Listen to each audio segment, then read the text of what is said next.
아따 좀 알리고 가시지. 빨리 따라잡아야 돼. 놓치면 우리는 굶어 죽어. 그 당시 수많은 사람들이 예수님이 현장에 계시지 않는 모습을 바라보고 사람들이 깜짝 놀라서 예수님께서 수상보행으로 가버나움에 가신 것을 알고 그들도 배를 타고 가버나움으로 따라갑니다. 24절, 무리가 거기에 예수도 안 계시고 제자들도 없음을 보고 곧 배들을 타고 예수를 찾으러 가버나움으로 가서, 보통 열심이 아니고 그들은 굉장한 열심의 사람들이었습니다.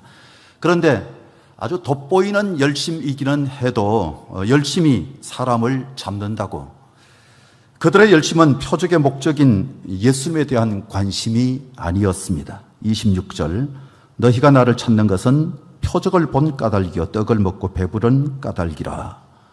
한마디로 예수님은 그들의 신앙을 볼 때 기복신앙이에요. 그저 떡이나 얻어먹고 흙이나 채우려고 하는 심보로 사는 사람들이구나 하는 것을 아신 것입니다. 무리의 기대는 옛날 모세 때 조상들이 하늘에서 내려온 만나를 먹었던 그 일에 비견할 만한 기적이었습니다. 모세가 40년을 광야에서 만나를 먹여줬는데 예수님께서는 그저 한 번 기적을 행하신 것밖에 안 된다. 그들은 그렇게 생각을 했고, 모세가 전 백성을 만나로 먹이신 것에 비해서 예수님은 고작 5천 명에게 떡을 분배했을 뿐이다. 그게 그들의 생각이에요.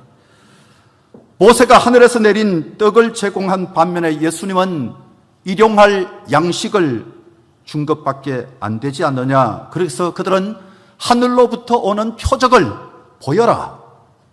그게 그들의 요구입니다. 기적을 왜 행하는지를 알지 못하는 거예요. 기적의 핵심을 놓치니까 또 기적을 베풀어 주셔야 한다 하는 것이 무리의 생각이었습니다. 그때 예수님께서 하신 말씀이 35절, 나는 생명의 떡이니 내게 오는 자는 결코 줄이지 아니할 터이요 나를 믿는 자는 영원히 목마르지 아니하리라. 원래는 빵입니다. 성경이 번역될 당시에 우리나라에는 빵이 없으니까 떡이라고 번역을 한 거예요. 그들은 빵이죠. 의미를 그대로 살린다면, 원어의 의미를 살린다면 아마 생명의 밥, 그렇게 번역을 해야 더 우리에게는 맞을 것입니다. 그들에게는 빵이 밥이기 때문입니다. 어쨌든 나는 뭐뭐다라고 하는 I am sayings, 요한복음에 7번에 걸쳐서 I am이라고 하는 그 형식의 자기 선언이 나오는데 오늘 말씀이 첫 번째 말씀입니다. 캠벨 몰간이라고 하는 사람이 이 예수의 자기 선언에서 가시덤불에서 모세가 들었던 하나님의 자기 선언을 본다라고 했습니다. 모세가 들었던 자기 선언. 레온 모리스는 지극히 엄숙한 신성의 표시다, 그렇게 표현하기도 했습니다. 어쨌든 마태, 마가, 누가 이 세 공간복음서를 보면 간접 화법이 많습니다만 요한복음에서는 내가 누구다 하는 것을 직접 밝히는 I am sayings 형태로 자기 선언을 하시는데, 오늘은 그 첫 번째 선언이었던 나는 생명의 떡이다 하는 이 말씀을 제목으로 말씀 나눕니다. 첫 번째 소제목을 무엇을 구하고 있나 라고 정해봤습니다. 27절, 썩을 양식을 위하여 일하지 말고 영생하도록 있는 양식을 위하여 하라. 이 양식은 인자가 너희에게 주리니. 이 구절 속에 이 두 개의 대조가 나옵니다. 하나는 썩을 양식이고 하나는 영생하도록 있는 양식. 이 두 가지가 대조를 이루는데, 오병이어 기적을 행하신 것이 썩을 양식 주려고 예수님께서 하신 일이 아닙니다.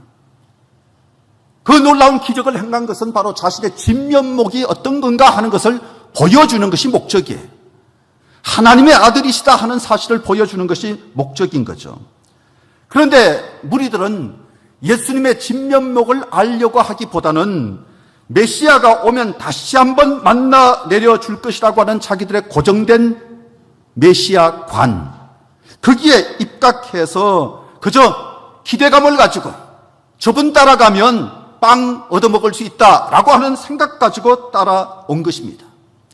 심지어 여기저기에 수소문해가면서 산으로 가셨다 또는 아니다, 아마 틀림없이 제자들이 가버나움으로 갔으니까 가버나움으로 가셨을 거다. 그래서 그들은 가버나움으로 따라갑니다만 예수님 입장에서는 반갑지 않습니다. 그래서 예수님은 썩을 양식 구한다, 아예 찬물을 끼얹어요. 그 자기를 찾아온 수많은 무리들에게 썩을 양식 구한다, 그렇게 말씀하셨습니다. 예수님은 영적인 동기 그리고 목적이 아니라 육적인 동기, 육적인 목적 가지고 따라오는 무리들인 것을 아셨기 때문에 썩을 양식이 아니라 영생을 얻게 하는 양식을 위해야 한다, 그렇게 말씀하신 겁니다. 무리가 원하는 양식이 아닙니다. 무리가 원하는 양식은 이 땅의 양식, 떡이고 물입니다. 물고기입니다. 뿐만 아니라 광야에서 이스라엘 백성들이 먹었던 만나 같은 그런 것을 우리에게 제공해 주시기 원한다. 그게 무리의 요구입니다. 예수님은 썩을 양식이라고 하셨습니다. 실제로 광야에서 먹던 것은 유통기간 다 지났잖아요. 그러니까 썩을 양식이라고 하는 게 맞아요. 유통기간 끝났어요. 결국은 썩을 수밖에 없는 육의 양식의 한계까지도 포함해서 그렇게 말씀하셨겠지만 예수님은 어쨌든 썩을 양식 구하지 말라, 그렇게 말씀하셨습니다. 오병이어로 그 엄청난 떡을 만드신 분이 바로 예수님이십니다. 예수님은 능력의 본산입니다. 그때 제자들이 그 현장에서 떡을 막 분배하는 그 딜리버리, 그때의 제자들의 마음이 얼마나 기뻤을까요? 얼마나 재밌었을까요? 요즘은 택배라고 봐야 될 텐데 다른 사람들에게 막 날라주는 그 일 할 때 아마 주변에서는 와, 저 친구 출세했다, 저 친구들은 아마 굶어 죽을 일은 없을 거다, 어쩌다가 저 친구들은 저 예수님의 제자가 됐을 거, 사람들은 부러워했을 거예요. 그들은 영의 양식, 생명의 양식에 대해서는 전혀 생각하고 있지 않습니다. 그런데 인간의 실제로 우리가 잘 봐야 하는데 사람이 먹을 것만 주면은 만족합니까? 재난지원금을 나눠주고 있습니다만 이것 가지고 좀 먹고 지내자, 추석에 먹을 거 준다고 다 만족하느냐 말이에요. 먹을 거 준다고 만족하는 게 아니죠. 진정한 사랑과 진정한 의미 그리고 보람이 있어야 사람은 만족합니다. 그래야 인간은 행복합니다. 아리스토텔레스가 그런 말을 했습니다. 가장 불행한 사람은 자기가 하고 있는 일에서 보람을 느끼지 못하는 사람이다. 썩을 양식을 추구하는 삶에서 탈피해야 합니다. 삶의 질이 달라져야 합니다. 조그만한 가게를 운영하는 한 유대인이 있었습니다. 오랜 세월 가게를 운영하다 나이가 들어서 병이 나게 되고 임종을 맞게 됐습니다. 걱정하는 가족들이 침상에 다 몰려들었습니다. 이제 이 환자는 임종을 앞두고 가족들을 찾습니다. 여보, 어디 있어? 나 여기 있어요. 뭔가 마지막 유언이라도 남길 것을 기대한 듯 아내가 가까이 다가갑니다. 아들을 찾습니다. 아무개 어디 있니? 여기 있어요. 딸을 찾습니다. 아무개 어디 있니? 여기 있어요. 쭉 다 찾고 난 다음에 막내는 어디 있니? 라고 물었더니 아까부터 계속 아빠 손잡고 있는 게 막내예요. 나 여기 있어요. 그러니까 이 환자가 마지막 힘을 다해서 자리에 벌떡 일어나 앉더니 그러면 가게는 누가 보고 있니? 그랬답니다. 그의 관심은 오로지 가게에 있습니다. 일에 있습니다. 우리가 삶을 살면서 진짜 의미 있는 것이 뭔가 하는 것을 알아야 되는데 의미 없는 일에 목숨이라도 건 듯 그저 바쁘기만 한 현대인의 모습이 이렇지 않을까 싶습니다. 무엇을 구하고 있습니까? 육신의 양식은 세상의 기업이나 권력자들이 나름대로 잘 공급합니다. 예수 믿으면서 이런 양식을 구하고 있다면 우리는 잘못 구하고 있는 것. 그런 행복을 구하면 그저 세상 논리 좇는 게 차라리 낫고요. 그런 행복을 구하고 있다면 로또 사는 게 차라리 낫고, 그런 행복 구하고 있다면 좋은 직장에 취직하는 게 훨씬 더 낫고, 분위기 있는 카페에 가서 맛있는 커피 마시며 수다 떠는 것이 훨씬 더 행복할 것입니다. 그런 사람들에게 교회 오히려 시간 빼앗기는 것이고 돈 빼앗기는 것이고 헌신해야 되는 부담이 있는 그런 곳이 될 수밖에 없을 겁니다. 여러분들께 교회는 어떤 곳입니까? 교회는 빵을 주는 것이 아니라 말씀을 주는 것입니다. 교회는 비싼 침대 대신에 마음의 평화를 주는 곳입니다. 교회는 무기 대신에 싸울 수 있는 용기를 주는 곳입니다. 이 땅에서의 행복이 아니라 저 하늘나라의 행복을 주는 곳이 바로 교회입니다. 그런데 교회가 세상처럼 빵을 주려고 자꾸 애를 쓰면 교회의 타락이 시작됩니다. 성도들도 하늘의 복보다는 이 땅에서의 복을 받기 위해서 더 많은 시간 기도하고 그것 위해서 더 많이 노력하고 살아가고 있는 것은 아닌지, 하나님의 말씀보다 재물과 권력을 추구하고 있는 삶은 아닌지, 썩을 양식을 구하지 말고 영생을 얻게 하는 양식을 위하여 하라. 예수님 그렇게 말씀하셨어요. 묻습니다. 무엇을 구하고 계십니까? 두 번째 소제목을 뭘 자꾸 하려 하나 그렇게 정해봤어요. 뭘 자꾸 하려 하나. 예수님의 말씀을 잘 알아듣지 못하는 무리에게 양식을 일하고 이렇게 연결시켜서 예수님께서 말씀하셨습니다. 27절. 썩을 양식을 위하여 일하지 말고 영생하도록 있는 양식을 위하여 하라. 그러니까 무리가 묻습니다. 28절. 우리가 어떻게 하여야 하나님의 일을 하오리까? 그러니까 사람들은 끊임없이 무슨 일을 해야 하는가, 거기에 관심을 가지고 있는 거예요. 어떤 일을 해야 하는가? 그러니까 일을 하면 뭔가 가시적인 성과가 나타나야 되고 열매가 나타나야 된다, 그런 생각에만 집중되어 있는 겁니다. 그러나 주님은 하나님의 일은 그런 게 아니다. 하나님의 일은 그런 게 아니다 그러셔요. 29절. 예수께서 대답하여 이르시되 하나님께서 보내신 일을 믿는 것이 하나님의 일이니라. 할렐루야.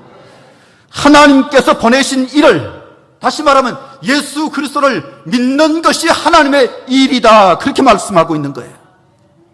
예수 믿는 것이 영생하게 하는 양식 얻는 일, 예수 믿는 것이 하나님이 원하시는 일, 그게 바로 하나님 일의 실체인데 뭘 자꾸 다른 일을 하려고 하냐? 예수님 그렇게 말씀하고 있는 거예요. 반응이 어떻습니까? 30절 말씀해 보시면, 그러면 우리가 보고 당신을 믿도록 행하시는 표적이 무엇이니까? 하시는 일이 무엇이니까? 이 얘기는 도대체 당신은 누구십니까? 뭐 하는 분이십니까? 그렇게 묻는 거예요. 노골적인 무지죠. 그리고 불신의 질문입니다. 그런데 그들만 그런 질문을 하고 있는 것이 아닙니다. 우리도 그저 행동주의, 업적주의, 거기에 빠질 때가 너무 많은 것이 바로 우리들의 모습입니다. 헌금하고 헌신 좀 하면 하나님의 일을 좀 했다, 그렇게 생각하고, 교회를 성장시키거나 어떤 프로그램을 성공시키고 난 다음에 하나님이 기뻐하시는 일을 했다, 그렇게 생각하며, 어떤 기적 같은 일을 행하거나 능력이 나타났을 때 하나님께서 행하신 일이다, 그렇게 생각합니다. 그게 우리들의 모습입니다. 뭔가 획기적이고 엄청난 능력을 행해서 큰 열매를 거둘 때 하나님이 행하신 일, 그럼 다른 건 하나님이 행하신 일이 아닙니까? 표정만 쫓아 살고 있는 우리들, 그 무리와 별로 다르지 않습니다. 무지한 그들 오병이어의 기적을 봤음에도 불구하고 또 다른 표적을 구합니다. 31절. 기록된 바 하늘에서 그들에게 떡을 주어 먹게 하였다 함과 같이 우리 조상들은 광야에서 만나를 먹었나이다. 모세 때 저 하늘에서 내려왔던 만나와 비견할 만한 그 이적을 행해봐라. 그러면 모세 같은 인물, 이스라엘을 구원할 메시아로 인정하겠다. 그런 의미. 예수님 말씀하십니다. 32절 33절. 내가 진실로 진실로 너희에게 이르노니. 내가 진실로를 2번 하면 이거 요한복음에서는 아주 중요한 말씀이라 그랬죠. 천천히 하세요. 혹시 예수 미션을 하셨는지 모르니까 잘 보시고. 내가 진실로 진실로 너희에게 이르노니 모세가 너희에게 하늘로부터 떡을 준 것이 아니라 내 아버지께서 너희에게 하늘로부터 참 떡을 주시나니 하나님의 떡은 하늘에서 내려 세상에 생명을 주는 것이니라. 40년 동안 만나 내려준 게 모세가 준 게 아니라 하나님이 주신 거라는 거예요.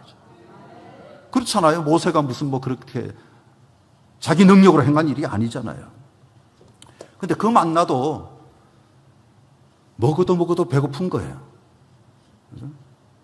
그거 먹고 계속해서 안 먹어도 되는 그게 아니라 안 먹으면, 먹지 못하면 죽을 수밖에 없는 양식. 그게 만나예요. 예수님이 하시는 말씀은 그겁니다. 그런 반면에 하나님이 하늘로부터 내려 보내신 또 다른 떡이 있는데 그 떡은 한 번 먹으면 영원한 생명을 얻는다. 만나는 계속해서 먹다가 못 먹으면 죽지만 하늘에서 내려준 이 떡을 먹는 자는 한 번만 먹어도 영원한 생명을 얻는다. 엄청난 복음을 말씀하시는 거예요. 그러니까 우리가 청합니다. 34절 주여 이 떡을 항상 우리에게 주소서. 이 말은요 4장 15절에 수가성 우물가 여인이 주여 그런 물을 내게 주사 목마르지도 않고 또 여기 물 길러러 오지도 않게 하옵소서 했던 말하고 같은 말이에요. 주여 이 떡을 항상 우리에게 주소서. 그러니까 무슨 떡인지는 모르겠지만 좌우간 떡을 달라 계속 떡 좀 주세요. 막 그렇게 요구하시는 거예요. 그때 예수님께서 하신 말씀이 나는 생명의 떡이니 내게 오는 자는 결코 줄이지 아니할 터이요 나를 믿는 자는 영원히 목마르지 아니하리라. 뭔가 잘못된 기대 가지고 계속해서 떡 좀 주세요. 그러니까 내가 생명의 떡이다.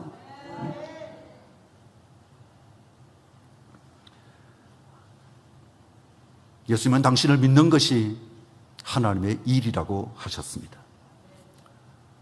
마르틴 루터는 Let God be God. 하나님을 하나님 되게 하라. 하나님을 하나님 되게 하라. 그렇게 말했습니다. 무슨 말입니까? 그저 내 방법 의지하고 내가 가는 이 길이 중요한 것이 아니라 하나님께서 제시해 주시는 방법, 하나님이 제시해 주시는 그 길 가는 것이 훨씬 더 중요하다는 말씀입니다. 믿는 것이 하나님의 일을 하는 것이다. 여러분 믿음은 사랑이고 사랑이 믿음이에요. 이해가 되시죠? 믿으면 그게 바로 사랑하는 거예요. 사랑하지 않으면 무슨 말을 해도 못 믿겠다 그럽니다. 못 믿겠다 그래요. 막 믿어지면 사랑하게 되는 것 정상 아닙니까? 그래서 믿음은 사랑이고 사랑이 믿음이에요. 사랑한다는 말의 반대말이 뭐죠? 미워하는 거죠. 네, 미워하는 거죠. 그런데 이제 좀 고상하게 또 다른 차원으로 사랑의 반대말은 무관심이다. 그렇게 말하기도 하는데 이게 바뀐 거 아시죠? 사랑의 반대말은 사랑했노라. 사랑했노라. 과거에 내가 사랑했었다. 전에는 내가 사랑했었다. 근데 지금은 안 하고 있다는 거죠. 지금은 안 하고 있다. 어떤 결과, 어떤 능력만 생각하지 말고 하나님을 사랑하시기 바랍니다. 내 삶이 이 모양 될 때까지도 하나님 침묵하셨습니다. 그럼에도 불구하고 하나님 사랑합니다. 내가 기대했던 것하고 전혀 다른 방향으로 열매가 나타나고 있습니다. 그래도 주님 사랑합니다. 뭔가 좀 꼬인 것 같아요. 하나님, 제가 기도를 잘못했었나요? 하나님이 좀 잘못 알아들으셨나요? 이게 아니라니까요. 그런 상황이 펼쳐지더라도 하나님 사랑합니다. 미국의 어떤 청년은 열심히 신앙생활을 하는 가운데 어느 날 길을 가다가 교통사고를 당해서 그만 다리를 절단할 수밖에 없었습니다. 말할 수 없는 절망 상태에 빠진 거예요. 내가 예수님 열심히 믿는데 어쩌다가 이렇게 교통사고 나서 다리까지 절단하고 이게 뭔가, 너무 기가 막힌 가운데 병원에 입원해 있는데 목사님을 비롯해서 많은 믿음의 동지들이 찾아와서 그를 위로해 주는데 가장 많이 들었던 말이, 찾아와서 위로해 주는 사람들로부터 가장 많이 들었던 말씀이 로마서 8장 28절이었대요. 우리가 알거니와 하나님을 사랑하는 자, 곧 그 뜻대로 부르심을 입은 자들에게는 모든 것이 합력하여 선을 이루느니라. 이 말씀을 가장 많이 들었대요. 그런데 솔직히 크게 위로가 되기보다가 나는 지금 다리를 절단했는데 모든 것이 합력하여 선을 이룬다. 이게 무슨 의미일까? 무슨 말씀일까? 솔직히 좀 속이 상하기도 하고, 하나님 왜 이랬습니까? 한번 좀 항변하고 싶은 그런 마음인데, 그럼에도 불구하고 아멘 그랬대요. 아멘. 의족을 할 수밖에 없는 상황이지만 아멘. 아멘. 퇴원을 해서 계속 신앙생활을 합니다. 그 다리로 무엇을 하면서 살까 생각하다가 하나님, 저를 불러주십시오. 이 다리로 취직하기도 쉽지 않고 무슨 일을 마음껏 하기도 어려운데 부족하지만 선교하는 일에 헌신하고 싶습니다. 선교하는 일에 저를 사용하여 주십시오. 그래가지고 신학교를 가고 선교사가 됐대요. 어디든지 보내주시옵소서. 그렇게 기도했더니 하나님이 아프리카 오지로 보내셨대요. 근데 가서 보니까, 아무런 정보도 없이 갔는데 가서 보니까 식인종들이 사는 동네였어요. 분위기가 이상합니다. 동네 나가봤더니 날마다 한 사람씩 선택해서 그 사람으로 제사 드리고 그러고 난 다음에 사람을 잡아 먹는 거예요. 근데 하루는 분위기가 이상해서 오늘은 저물이 누군지 왜 안 알려지지? 왜 모르지? 누굴까? 그러고 있는데 갑자기 드는 생각이 난가 하는 생각이 들더라고요. 오늘 내가 재물인가? 내가 오늘 죽는 날인가? 나가봤더니 수장이 너 맞아 그러더래요. 오늘 너야. 하나님 앞에 기도하기를, 주여, 이제 여기서 제가 죽는군요. 제가 여기서 이제 죽는군요. 근데 온 지 며칠 되지도 않았고 선교사로 보내달라고 기도했고 하나님께서 보내주셨는데 뭐 일도 해보지 않았는데 한 것도 없는데 제가 죽습니까? 그렇게 막 기도하다 보니까 하나님이 지혜를 주셨대요.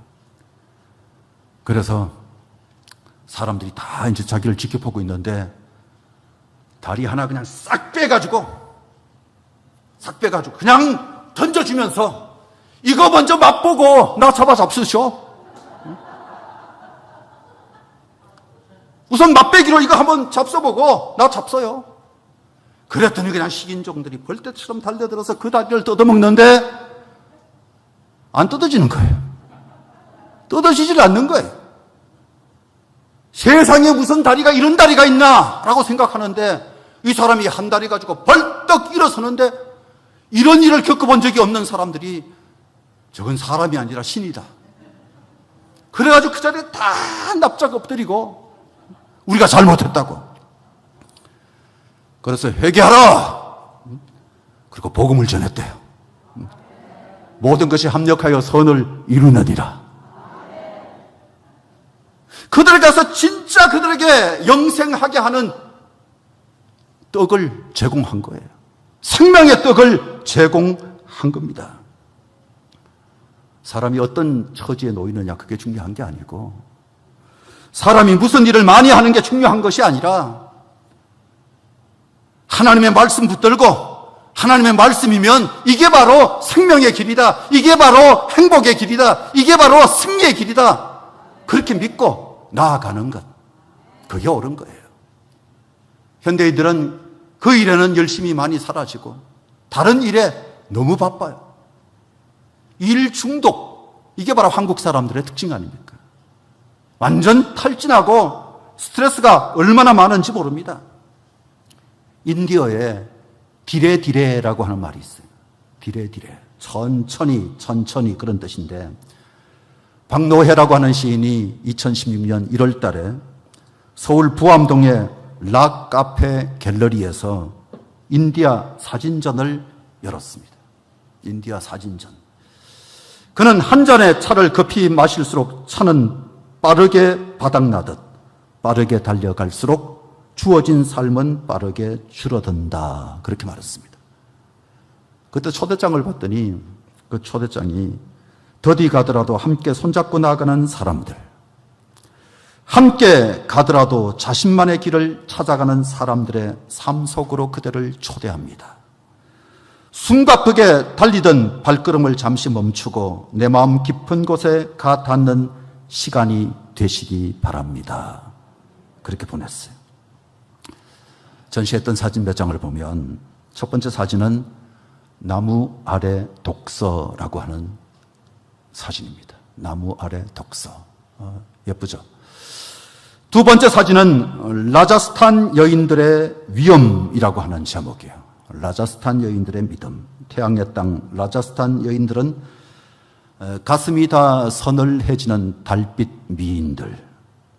거칠고 척박한 땅에서 힘든 노동을 하면서도 우아한 자태, 그 차림새를 포기하지 않는다. 그래서 저 사진을 전시했습니다.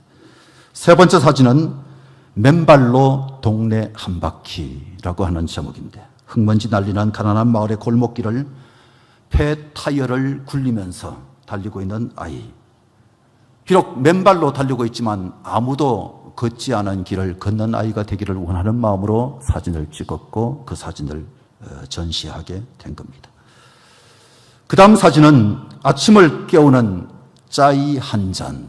아침을 깨우는 짜이 한 잔. 마른 가지나 소똥으로 불을 피우고 홍차 잎과 그리고 허브로 끓인 짜이가 몸속 깊은 곳까지 따뜻하게 해주는 그런 차. 짜이 한 잔에 여유가 없는 아침은 삶이 아니다라고 하는 마음으로 살고 있는 그들의 모습을 보면서 찍어서 전시한 사진이라고 합니다. 마지막 사진은 디레 디레 천천히라고 하는 제목입니다. 검고 갈라진 손으로 민트 잎을 따고 있는 여인들. 해 저물고 노을빛이지만 서두르지 않습니다. 왜냐하면 디레 천천히 내 영혼이 따라올 수 있도록, 내 영혼이 따라올 수 있도록. 이 박노해 시인은 80년대 민주투사 그리고 저항 시인이었습니다. 그러니까 데모 많이 했다는 얘기입니다. 사형 구형을 받고 7년을 옥살이했습니다. 나중에 자유의 몸이 됩니다만 그럼에도 불구하고 참 멋진 말을 한 사람이에요. 싫어하는 사람도 있겠지만 과거를 팔아 오늘을 살지 않겠다. 다시 말해서 정치 좀 해야 되지 않습니까? 권력의 자리 한 자리 차지하셔야 되지 않습니까? 하는 것에 분명한 거부 의사를 밝혔습니다. 왜 과거를 팔아서 오늘을 살아야 하느냐? 그가 했던 멋진 말이 사랑하다 죽는 것은 두려운 일이지만 사랑 없이 사는 것은 더 두려운 일이죠. 사랑은 죽음보다 강합니다. 그런 얘기를 했어요. 사랑은 죽음보다 강합니다.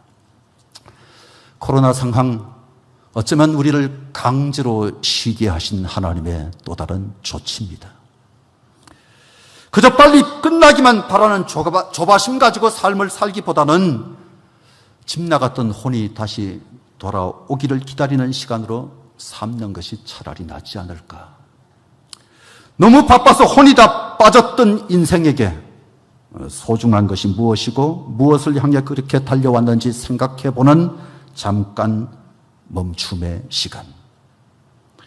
여전히 바쁘기만 하다면 우리 영혼은 그냥 뒤처지고 말 것이라는 사실. 그래서 뭘 자꾸만 하려고 하지 말고 내가 하나님 안에 거하고 있는가? 오늘 이 순간에도 내가 하나님 안에 거하고 있는가? 그것부터 잘 점검하는 것. 그래서 하나님을 믿는 것, 하나님이 보내신 예수님을 믿는 것, 그게 바로 하나님의 일이다. 예수님 그렇게 말씀하셨어요. 마지막으로 먹어야 생명을 얻는다. 32절 33절. 내가 진실로 진실로 너희에게 이르노니 모세가 너희에게 하늘로부터 준 떡을 준 것이 아니라 내 아버지께서 너희에게 하늘로부터 참떡을 주시나니 하나님의 떡은 하늘에서 내려 세상에 생명을 주는 것이니라. 하나님의 말씀을 묵상하면서 하나님의 사랑을 먹는 것, 이게 바로 하나님의 일. 내 안에 있는 상처, 아픔 이런 것들을 먼저 말씀으로 보듬고 하나님과 인격적 관계를 맺는 것, 이것보다 더 우선적인 일이 있어서는 안 됩니다. 믿음과 소망, 사랑 항상 있어야 하고요. 그게 바로 우리 삶에 용기를 더해주는 것, 우리 삶에 힘을 더해주는 것. 열매는 그 다음에 기대해도 괜찮습니다. 그때까지의 시간이 결코 무익한 시간이 아니고 오히려 우리에게 절대 유익한 그런 시간이 될 것입니다. 예수님은 그들에게 만나는 모세가 아니라 하나님이 주신 양식이다, 그렇게 말씀하셨습니다. 먹어도 또 배고프게 되어서 매일 먹어야 하는 일용할 양식일 뿐만 아니라 하나님께서 하늘로부터 보내신 또 다른 떡, 한 번 먹으면 영원한 생명을 얻게 해주는 참떡, 당신이 바로 그런 생명의 떡으로 오셨다고 말씀합니다. 떡을 씹듯이 꼭꼭 예수님 먹으며 묵상해야 합니다. 믿는 것이 먹는 것이고 여기에 생명이 있다는 것이 성경입니다. 천안에 가면 유명한 과자가 있죠. 호두과자. 뭐 얼마나 유명한지 이제 한국에 살면서 호두과자 한 번 안 먹어본 사람 없을 거예요. 얼마나 유명한지 웬만한 고속도로 휴게소 가면 다 팔아요. 하객동에 가도 호두과자 파는 집이 있습니다. 그런데 원조는 천안에 있죠. 그런데 천안 가면 웬만한 집이 다 우리가 원조라고 간판을 붙여놨어요. 그런데 알만한 사람은 어느 집이 원조인지 다 알아요. 그 원조집에서 호두과자 사면 박스 안에 1934년에 처음 만들기 시작했다는 이야기와 함께 호두과자의 유래를 적어놨습니다. 그리고 그 안쪽에 예수 그리스도를 영접하십시오, 예수 그리스도를 영접하십시오 라고 써놨어요. 처음 팔 때부터 전도지를 속에다 넣었어요. 그러니까 호두과자 사가지고 박스 안에 전도지가 있으면 그 집이 진짜 원조인 거예요. 이 말 듣고 또 누가 따라할라? 전도지 내용에 이런 내용이 적혀 있어요. 고 신복순 여사 부부는 1934년부터 할머니 호두과자를 개발하여 지금까지 고객 여러분께 봉사해 왔습니다. 저희는 앞으로도 계속하여 성심껏 제공하여 드릴 것입니다. 하지만 이 빵 역시 삶 자체를 풍성하게 하는 생명의 빵은 아닙니다. 호두빵보다 더 맛이 있고 한 번 먹으면 배고프지 않는 생명의 빵, 생활을 풍부하게 하는 생명의 빵을 소개드리고자 합니다. 바로 하나님께서 우리에게 보내주신 예수 그리스도이십니다. 우리 생명의 빵 되신 예수 그리스도를 만나보시지 않으시겠습니까? 가까운 교회에 나가십시오. 평안과 복된 삶을 누리시기 바랍니다. 감사합니다. 직원 일동 드림. 딱 그렇게 돼 있어요. 멋있죠? 예수님은 생명의 떡으로 오셨습니다. 내게 오는 자는 결코 줄이지 아니할 것이라고 말씀하셨습니다. 다시 줄이지 않게 하시는 사랑의 근원, 사랑 그 자체, 그리고 사랑을 지금도 제공하시는 예수님은 사랑이십니다. 뿐만 아니라 생명의 근원, 생명 그 자체, 그리고 생명을 주시는 예수님은 생명이십니다. 진리의 근원이고 진리 그 자체로서 진리를 알게 해주시는 예수님은 진리이십니다.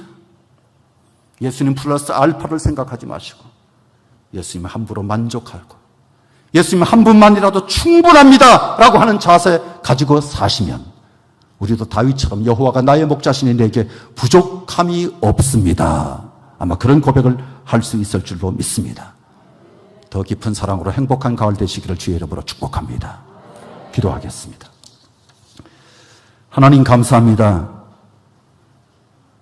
생명의 떡으로 오셔서 저희들에게 생명을 얻게 하셔서 그 생명을 누리며 살아갈 수 있는 행복 누리게 하셨으니 그 생명의 주를 마음껏 찬송하며 주님을 더 뜨겁게 사랑하며 사는 저희의 가을이 되게 해 주시옵소서. 예수님 이름으로 기도드리옵나이다. 아멘.